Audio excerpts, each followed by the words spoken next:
Welcome, everyone, to another very special episode of Enlightened Masculinity. I'm joined with my co-host, Akashanti Katakam, and we're here to talk about spiritual man, spiritual masculinity. Even my girlfriend was just sending me a video of some of her coworkers sent her something about, toxic masculinity.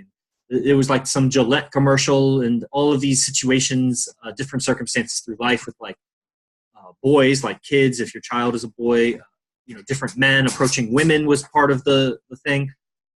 Shaming women, so a bunch of things. Some of them I agreed with, like, yeah, you shouldn't do that. And some of them were just like kind of scratching my head. I don't know what they're trying to get at. And others were like, that's really bad. If men were convinced to do that, then in 20 years, society's going to be extinct. Like, you can't have a man will not protect you if he never learned how to roughhouse as a boy. He's not going to know how to step in if somebody is bullying you if he didn't roughhouse as a boy. And I see it. I see boys that are like 11 to 18 years old. They're not boys yet. They still haven't matured into a boy. And then I see these guys that are like 18 to 25 or so, and they're like teenagers. Like their development is stunted and then they get in the real world and realize that, the political correctness that was given to, or kind of pushed on them as an adolescent, that the real world doesn't act like that. Even those same people that were pushing those ideas on them as children, in the real world will treat them harshly if they don't step up, if they're not leader-like, if they don't ignore their emotions that say, no, don't do that, I don't feel comfortable, and they do it anyway. And in certain situations, of course, grab something I say, take it out of context and extrapolate it, and then all of a sudden I'm an evil person.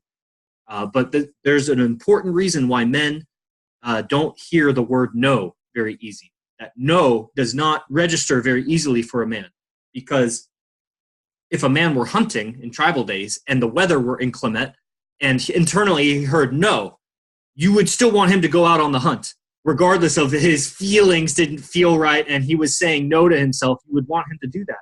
And in life, I see it all the time with my girlfriend and with others, that when in the little hesitation, in the little moment of not stepping up, I see their attraction drop. It's not a conscious thing. They're not consciously like, oh, now I will lose 2 points of attraction for Chris. Like, it's just, you see it when in the moment where I don't step up because I had an internal no or an internal hesitation, and I see their attraction diminish. Their brightness diminishes. That they start looking around for something else. It's just a genetic machine. That's what the genetic machine does. So that's where I'm coming to this with, is just interacting with her, driving back. We did an hour drive going somewhere. And so I'm really excited to talk about the subject. This is like a really great medium for us guys, two male yoga teachers in a very female-dominated industry, in a very feminist-dominated climate, cultural climate, to come together and just talk about these ideas and form a dialogue about it, and maybe come to some conclusions or some new understandings or some new questions that have yet to be asked, and really spread the message. Because every time I've said something like sexist or misogynistic, even slightly, on my social media, it has polarized my audience. There's a lot of hate that comes, but you guys, what you don't see is the 2 or 3 women every time behind the scenes that sends me a message that thanks me, that enjoy. Think of Shane Smith. We're here in IMC Nation. Shane Smith does this a lot, and he went through that phase. And so now he has a bunch of lovers. I mean, like, I don't know, like sexually, but like, the opposite of a hater, like people who love his posts. But in the beginning, he had lots of haters. And when you start making these posts, the haters are always so much louder. But behind the scenes, I'm getting messages from women that are like, thank you, this helps me with my son. I wish my husband's thought like this. I'm glad to hear this. And you don't see that because those women don't want to publicly say it, because then the haters will attack them. And they don't want to be attacked. If you're attacking people, then you're losing in life. You're losing. The loser attacks. Winners are too busy winning. So that's my position. I want to hand it over to Akash. What's going on with you, brother? What's new? I was really fascinated by, you had these 2 notebooks last time that was like, when you go out in the field and you're asking a question, and I was like, that's brilliant, man. I want to use that. So yeah, what's new with you? Yeah, Chris, awesome. So many things came up just even in that brief little intro that you had. One was sharpness with time. And that's why today I want to keep it sharp. We'll probably end at 12:40. And in the sense of like making that decision, like split second, and really committing to something in the moment is a very attractive feature in a man. of just being very decisive, because women are very indecisive. They're presented with so many options. I mean, if you think of it from her perspective, like there's so many guys out there. How do I know which one to pick? How do I know which one's the right one in a lot of ways? And so it's interesting that for a man, it's like we have just as many options, but it's like we need to know exactly what we want when we want it and go for it. And that's like the real attractive part. So that was something that kind of came up to me. Another thing is, while I was writing up some notes yesterday, I usually go out because I like being surrounded by people when I'm thinking. It kind of, I don't know, the energy, there's a lot more creative energy to be able to tap into. And so I went to the bar, and I've cut alcohol this year. So I grabbed some seltzer with mint and lemon. And just as I'm going up, there's this girl there. She starts talking to me, and I had my eyeliner. As you know, I usually do my eyeliner in the eye of Ra. And I like to present myself as a pharaoh, because when I look in the mirror, I'm like, oh shit, I'm a pharaoh. I gotta keep with that persona. Nonetheless, I sit down, and she comes up to me, and she starts asking me questions. She's with her boyfriend, but they're not talking at all. And before I know it, she literally spends the next 2 hours just talking to me as if she's totally just mesmerized. And I said maybe like 10 minutes of speaking in those 2 hours. She was just totally pouring her soul out. And it was incredible of an experience, because a lot of the notes and the takeaways that we're going to go through today kind of is based on that. The other thing I've been working on this past week is Rising Suns. So this is a once every other week sunrise yoga club, where we'll be hiking around the area and waking up at sunrise on Saturdays. So super excited to talk a little bit about that, and also going to infuse the art of sacred communication that Arash has been teaching us in some of those classes. So very excited about that. A lot of things going on today.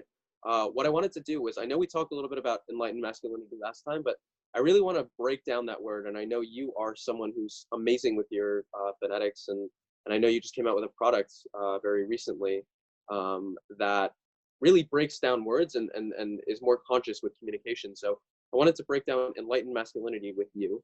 What does enlightened mean first, and then what does masculinity mean second, and then the phrase together. So maybe you can speak on that a little bit. You're muted, brother. It's all opinions here, talking about, what is enlightened. The idea being of transcending the animal body, the animal instincts, transcending the kind of push button stimulus response, knee jerk reactions to life, and a little bit more awareness, a little more, a lot more awareness, just more awareness, like not acting out of unawareness. And it's an amazing thing, because we're so often just unaware of where we're unaware. And so a person might think they're aware, and then a new unawareness gets brought to their awareness, and they become aware of where they were unaware. So enlightenment just keeps happening. And all I can really say on that is that through my life and through my training, especially since getting into yoga, I realize now, being in yoga, that I was doing this before yoga, of seeking more and more masterful people. But when I got to yoga and I started reading the mythologies of like fully enlightened and fully realized people, it really set the standard high. I don't know if it's achievable, but it put my imagination on perfection. And then I started comparing everyone to perfection. And so it gave a much bigger measuring stick. And so on and on for years, I would find more and more enlightened and realized people leading up to Arash Dibazar, who's the most realized person that I've ever met in person. There are other people that have different qualities and different realization in certain niches, but I have yet to meet someone so fully embodying his whatever it is that he's realized at. He fully embodies that and nothing else. And so you wouldn't even know his weaknesses, because he never goes there. It would be like a shark going into the jungle and then like being weak, or a lion swimming in the ocean. Like I never see Arash outside of the things, and yet I've also seen him in uncomfortable situations because they looked uncomfortable. He described them as uncomfortable, and how he handled that was so free. And anyway, so it just said that's the highest reference that I have for it. And yeah, when I was looking into Enlightened yesterday and thinking through this, I mean, awareness, as you mentioned, is probably number one. Being aware of the unaware. I think you hit the nail on the head there. But also, when you think of like enlightened, in light, right? So you're shining, you're bright. There's just it's almost like a shimmering glow around. I know we usually break down the word, right? Yeah, the word magic of it, like to be enlightened, like inwardly lightened. So like Yeah. light from the inside, it shines out. Because the what's hindering enlightenment is conditioning. And so you've been conditioned to not see your inner light. You've been, and which is mostly in your language. Language is what conditioned you. Language conditioned you away from just kind of animal freedom. But on, on the plus side, language is what gives you ethics. Without language, then you would be an animal also. So I think animals are quite enlightened. They're just unaware of their enlightenment. So they're in an unaware enlightened state. And most animals, you see animals now that are getting conditioned by language are getting conditioned. So dogs that are conditioned and have a vocabulary of like 10 or 12 words, or smart dogs have more. They might not be able to speak it because they don't have the voice machine to be able to do it. Some dogs do, right? You see those funny videos. But they just don't have the machinery to articulate the sounds. But they hear it and they understand. They respond to it. The sound, they're already getting coded by human words, which is conditioning them. And so your words, your sentences, your conditioning is like blinds, like these blinds behind me. They're blinds for the light. And when you just clear that, or if you don't move them aside, you just turn them so they're perfectly aligned, then maximum light comes through. And so a sense of glowing and enlightenment. And go ahead. Masculinity then. I mean, let's break down the word magic of that. When I was reading up about masculinity, I mean, it was like saying like pertaining to the male sex, or it didn't really go into anything more. And I think that's kind of it's understood at a fundamental level. Like, yeah, there's a woman, there's a man, and like there's slight differences between the two. As you talked about in the first, I think last week, there's very little difference between man and woman. Like very, very little, like compared to us with any other animal. Like we are the closest thing to each other because we're both humans. But perhaps you can go into the word magic of masculinity, or what you see in there. Well, I'm looking up the etymology of it now, and I see, some from the 1300s referring to the grammatical, the male, and what is this? In the 12th century, the word origin is unknown, but meaning having an appropriate qualities of the male sex, physically or mentally, manly, virile, powerful, and then it goes on to some later definitions. What I know of language is that the vocabulary to describe men came before women. So the word for mother came much later than the word for father, like 1,000 years later.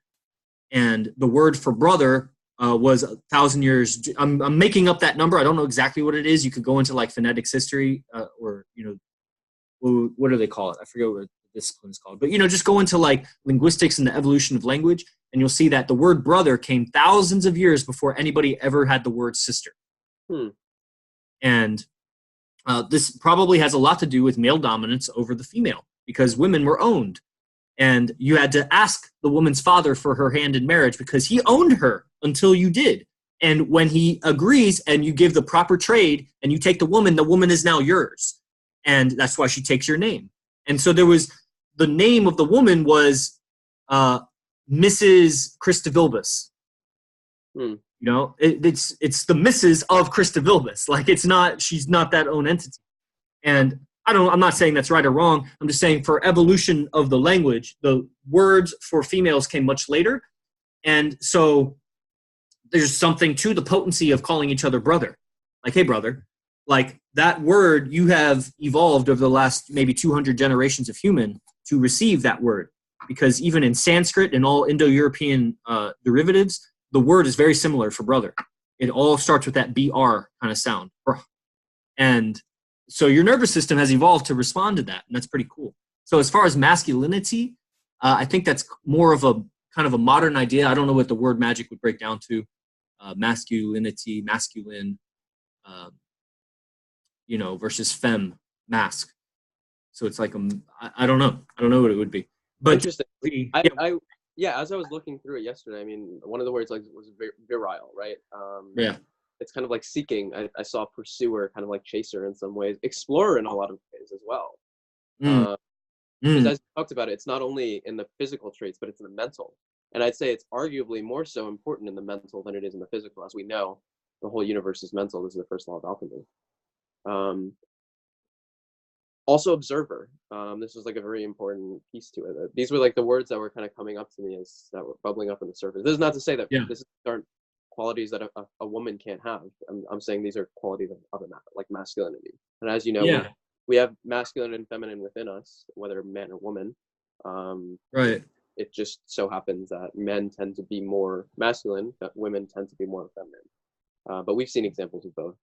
Well, you have the hardwiring to be more. So that's very cool. The virile. I didn't know that had some alluded to like observing and some exploring, because like talking about enlightened masculinity, masculinity is in the Eastern traditions the observer, and femininity is the chaos, the things that are born. They go through cyclic existence. Everything that goes through cyclic existence is the feminine, and the observation of that is the masculine.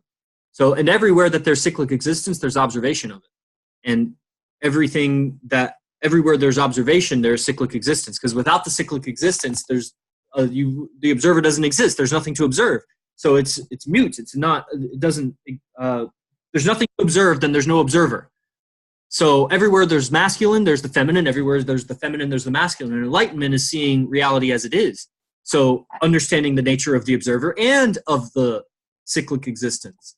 Britney Spears says this well. There's two kind of people in the world: those who can entertain and those who observe. And that's the whole masculine feminine dynamic. I don't remember what song it is, but that's in one of her songs. Who said that? Britney Spears. Oh yeah. Yeah. You can entertain, and there's those that can observe. Yes. Yeah. I think we start getting into. So I mean, we're both yogis, but yoga teachers. I actually have a private later, right after this, which is why I have to bounce a little quick, like around 12:40ish.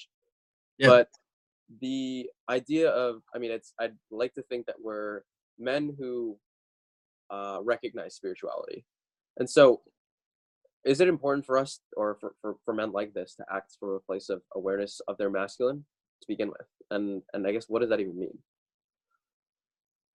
Yeah, starting with what does that even mean?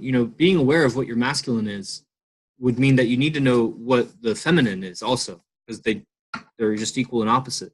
So if you're unaware of the feminine, like I was just talking with my girl, and she says, and I brought up this yoga teacher. I was like flipping through Instagram, and it came up Kino McGregor. If you've ever heard of her, she's one of the more famous yogis.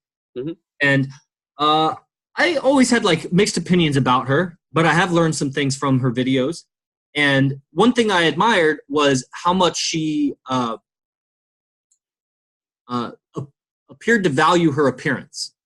And so she was big into fashion. She would always have her face on. She always had her hair looking good, her nails done. Like she presented herself, even though she's not like the most attractive woman, but she presented herself in an attractive way, which makes me like her more. Like, you don't have to be the most attractive woman, but present yourself like, you got something hidden and worthwhile, and you want to attract the strongest person for it. And that sense of self-esteem that comes from that, I like that in a woman. And so she had this picture of her doing an upward dog position, no face on at all. I had to take a double take. She's like 15 years older. Like, I see the bags in your eyes, and like, it's just like ruined it for me. Like, it's like you were a magician and you showed me how to do the trick.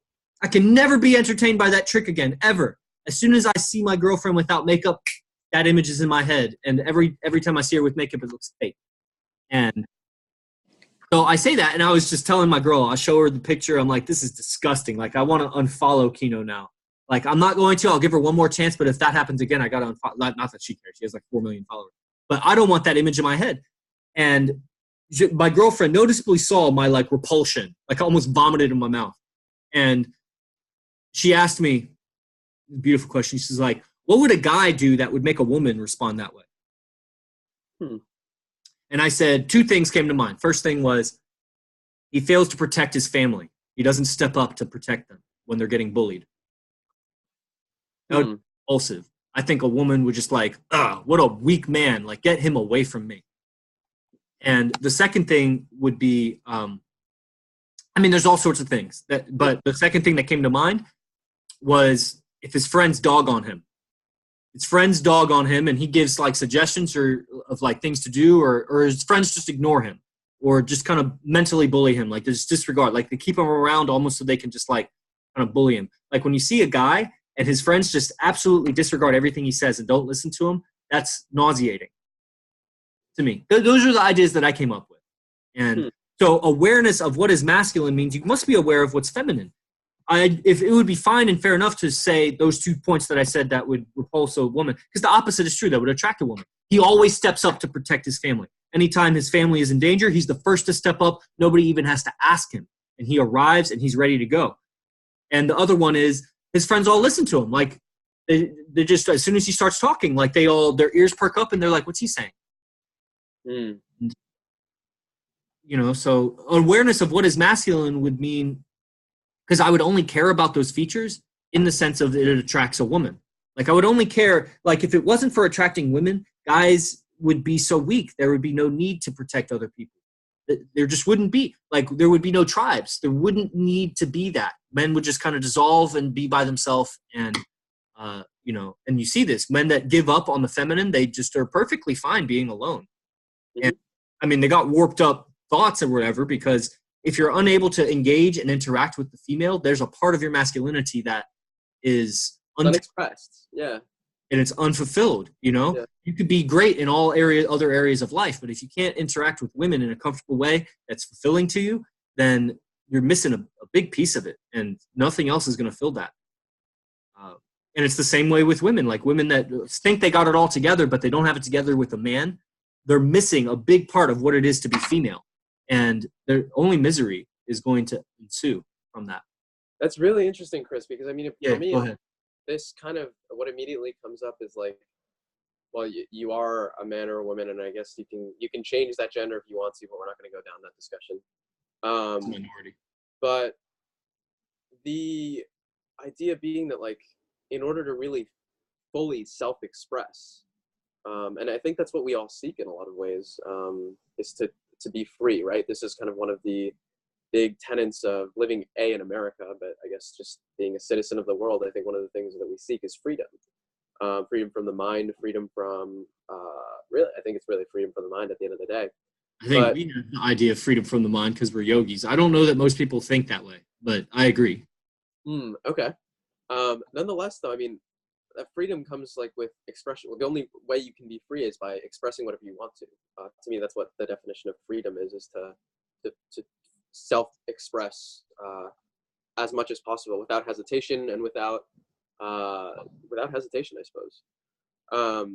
So in order to really attain that as a man in this world, or we need to be aware of, like, what are the ways of how does the masculine or the man in the world act, and how can we most align with that place that nature has set out for us, particularly in a society like we talked about at the beginning, where it's very much that conversation is changing and such. So it's returning back to those values and ideas. I think that's really important, particularly for men on the spiritual path such as ourselves, because we're engaged, like as we talked about, we're surrounded by women in these yoga classes and in that community. And when there needs to be a balance, like, so we must be, and the way I view it is, we must be very strong in the masculinity to be dealing with so much femininity in that room, if that makes sense. In all places there needs to be a balance, and if they're carrying a lot of feminine energy, we need to be carrying a lot of masculine energy to balance that. It's the idea of the yin and the yang, which means quite a bit to me. But I think everywhere we go is balanced. It depends on the individuals to kind of take on the different roles to balance it, though. Yeah, and some people I know, because for so long in my life, even if I was even somewhat aware of masculine and feminine, that there wasn't a calibration within me. I wasn't changing myself to become more masculine, more feminine. Like I didn't see that dial inside of me that I could dial it up or dial it down. And, when we talk about like what nature set out for us, like nature set out for you to fail unless you're a champion. Like that's nature. Nature is not everyone is equal. Nature is not everyone wins. Nature is most people lose, a few win, and we're all born of the winners. We're only born of the winners. We're only born of the kings. Sure, you go some peasants for the last 10 or 20 generations, but you go back for most of human history, and it was the tribal leaders made it with everyone, and we're all born from that. And that's it. So you know, the rest of that, as far as like, you know, balancing and holding to the masculine, you know, enlightenment and having awareness of really, I'm really getting on this phrase. I say it a lot. I talk about it with Yuri a lot, and I don't, who is my other co-host for Spiritual Growth Podcast, that it's the animal body. The animal body is drawing you into a bunch of arguments, a bunch of yes and no's, a bunch of violence, really. That's what an argument is. And to be so unaffected and just like, you know, like, fuck this animal body. Like, I treat my body well. I eat well. I exercise well. But this fucking shit robot gets stimulated so easily by things that I don't want it to be. A beautiful woman walks in front of me. Why do my eyes have to jerk over there? You know? Like, come on, eyeballs. What, am I not in control over here? Like, I'm so in control of my language and my posture and my breathing. Like, I can't control my eyeballs. And then it becomes a thing where I can control it, but then there's like a residue of tension where I had to force myself not to. And then so, okay, let's imbue a little bit of enlightenment over there so I can look and appreciate beauty, because there's something that nature set out for us. One of the main points of yoga is to see the beauty in all things. Everything. Everything, there's a beauty and intelligence, even the most disgusting things. But definitely the beautiful thing. But if you get attached to the beauty, that's the body. The animal body gets stuck to it, like the attraction, the electrons, or whatever you want to call it, the prana. This polarity is pulling me towards it like a magnet. And to that degree that happens, I'm unaware. Like, I'm unaware that my body is moving in unconscious ways. You know, I'm unaware that sometimes I'll be scratching my neck around a woman that I'm attracted to. Like, bring a little awareness to it. Like, hey, that's a signal. Like, I'm unaware that, you know, my body is facing her in a certain way, and this is communicating in nature. This is communicating something. Okay, so bring a little enlightenment to the situation, go a little third person on it, and orient your body with some intelligence. And it's going to be a constant balance of like, I'm trying too hard to do something, like I'm thinking about it, I'm not being organic or genuine or this or that. And it's like, listen, you're organic and genuine, your sense of organic and genuine is not as organic and genuine as you think. It's just a tape recorder. You've just been coded to do that. And you think it's organic and genuine because you don't want to try. You don't want to try to change it. And if you try to change it, people are going to dog on you because they want you to stay where you are in life, because that's how they measure where they are in life, is compared to you. As soon as you start moving up, they feel less, which is true. You pass them, they go from second to third. You know, you pass them, they're in the lead, they go from first to second. People don't like that. It doesn't feel good. So don't let them stop you. Don't care about the opinions of other people so much unless you care about them. Care about the opinions of people you care about to the degree that they're qualified on that subject. And to the degree they're not qualified, then some empathy or whatever. So back on task, right? This is what I ask you to keep me on task. Anyway, I forgot what I was talking about, but I think that's kind of a perspective on it. Like, just be aware of what your animal body is doing. Like, this isn't you. It's not your body. Like, why is your face tensing? Or why did you say that thing? Why did you blurt that one thing out? You know, why is your foot a certain way? No, I think it's like you mentioned, it is really important in the sense of, that's for me one of the reasons why I identify with the archetype of the pharaoh, is because it's like part God, part human, part leader, you know, so close to humanity and a human, like a demigod in a lot of ways, but also a god, and so it forces me to act from that place of awareness, or it reminds me that that's where we come from. Perhaps we start closing up because it's right around 12:40 now. I've got about 55 minutes or so. So we close up. Maybe tell us a little bit about some of the products that you've been offering. Particularly, I have a real deep interest, and I think later today I'm going to pick up the communication product that you just put out recently. So maybe you can tell us a little bit about that and what you've been up to, and we can close it from there. Yeah. Well, the thing I just released is called Flavor of Language. And it's an old lecture, but I added 2 new lectures to it. So about 2.5 hours. It goes into some phonetics, some word magic, some tidbits about enunciation and how your emotions are accompanied by self-talk always. Every time you feel something, you're saying something to yourself. And then it goes into, basically just how to articulate your mouth. And so it's very speech-oriented, how to talk in a way that clarifies your emotions. For example, if you're not clarifying your consonants at the ends of words, then your mind is unclear also. So it's hard for me to do it bad now, but if I was like talking and I wasn't really saying the consonants at the end of my word, it's hard to do. It's hard for me to go backwards in it. But if I'm not enunciating consonants at the ends of my words, then my mind is trailing off also. You know this because when you start to apply consonants at the ends of your words, your mind will cut it. It will cut the thread. Consonants cut the emotion because the vowel is the emotion. And that's an emotion. That's a vowel. And versus it just cuts it right there. And then once you get some of the basics of phonetics right there, which, I mean, you could pick up a book on phonetics. So I start going to like the word magic of it, especially how your name, like Akash, Akash,